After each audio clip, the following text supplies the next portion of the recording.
Let's get into this, shall we, with Sonia Sodha, who is a columnist and broadcaster. And in the Times this morning, she argues that the BBC's problems run much deeper than one high-profile mistake. Good morning, Sonia. Good morning. Now, we've been talking this morning already about the future for the BBC and about whether it's such an unwieldy thing. It's actually really difficult for anybody to manage it. Do you have any sympathy with that argument? So what I have sympathy for is the idea that we're living in an increasingly polarised world, so it's ever more challenging to remain impartial and rise above the culture wars in that kind of world. However, it is literally the point of BBC News. That is why the BBC is publicly funded. That is why the BBC exists, to serve the public. And if it can't do it, it's a real problem. And it's simply not good enough for execs like Tim Davie to have been going in front of MPs in the House of Commons last year and sort of dismissing concerns of institutional or cultural bias on hotly contested issues like sex and gender, when the evidence is very clear. There is BBC output bias in these areas, and the BBC is not reflecting the full range of views that the British public holds. Shall we try and get into some of these questions about what's actually gone wrong here? Because some people say this comes down to the single case of misediting Donald Trump. So it was a Panorama episode. There was a clip that was spliced together, or two sections of a clip that were sort of cut together to make it sound like it was all delivered in one fell swoop, but it wasn't. And many people who've listened to it say it completely changes what Donald Trump actually went on to say. But there have been other issues, including the BBC's reporting on Israel-Gaza, the question about how it reports trans rights issues. And there was a leaked report last week which raised some of those questions. Do you think this is one big problem, one big instance of an issue, or are there many, many things going wrong here?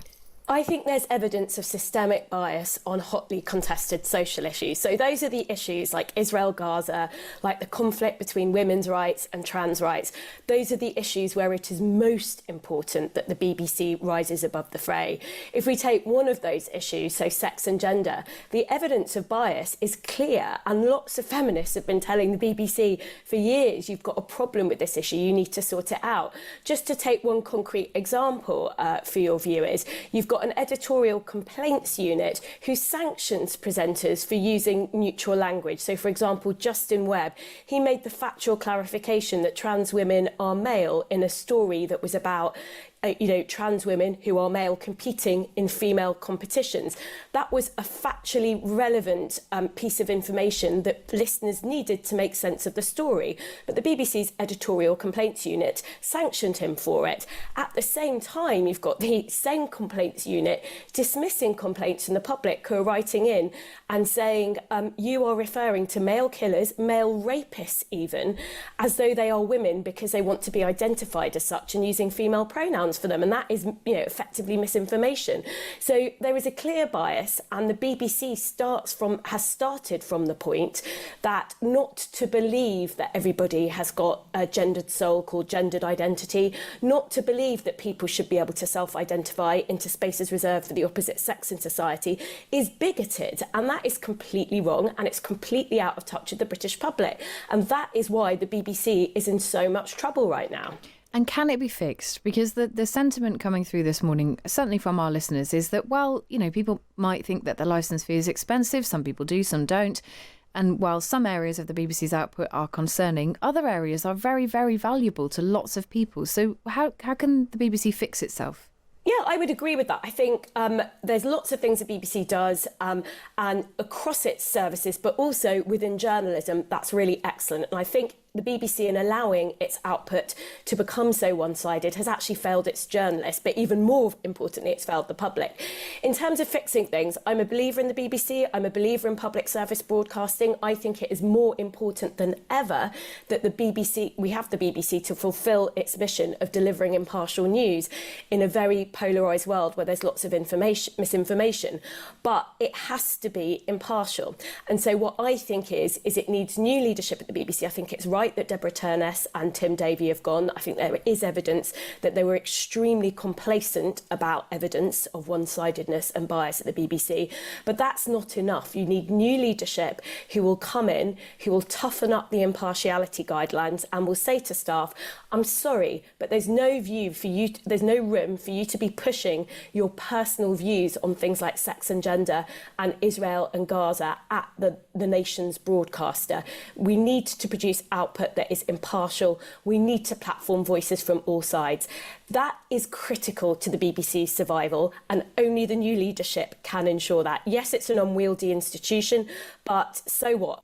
We pay the Director General of the BBC a lot of money, and the BBC needs someone who can come in and do that. And I'm afraid that the leadership that's just resigned has failed to do that. And is there a name in your mind who might be able to take on that job?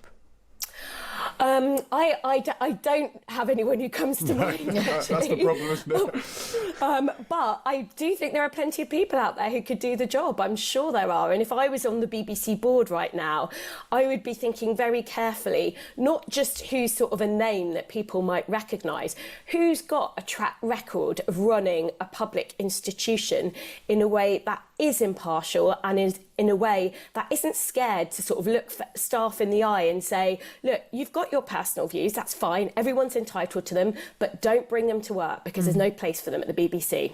Sonia, thanks so much. Great to have you with us this morning. Pleasure. That is Sonia Sodha there, columnist and broadcaster. And if you haven't read her column, you should. It's well worth a read. It's on thetimes.com and in the paper.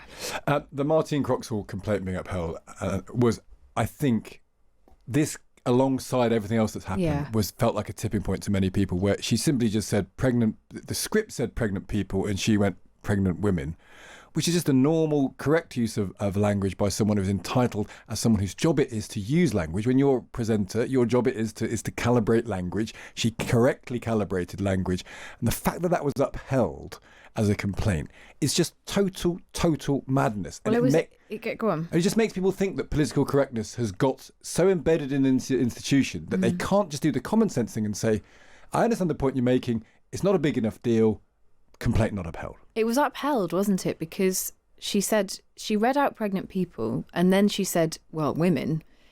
And then she didn't roll her eyes, but she sort of made a minute facial expression as if to express some frustration that it said pregnant people.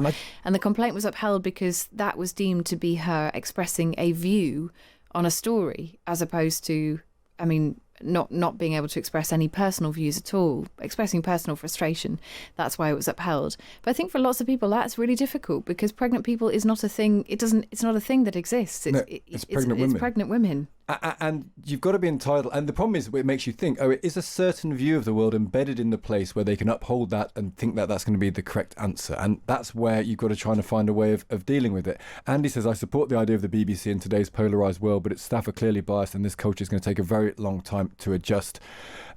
Dennis says this is now indisputable evidence that the BBC has political bias. There's loads of things the BBC does well. Many of you recognise that, but there's just this sense that a certain view of the world has become sort of caught in the amber of the institution.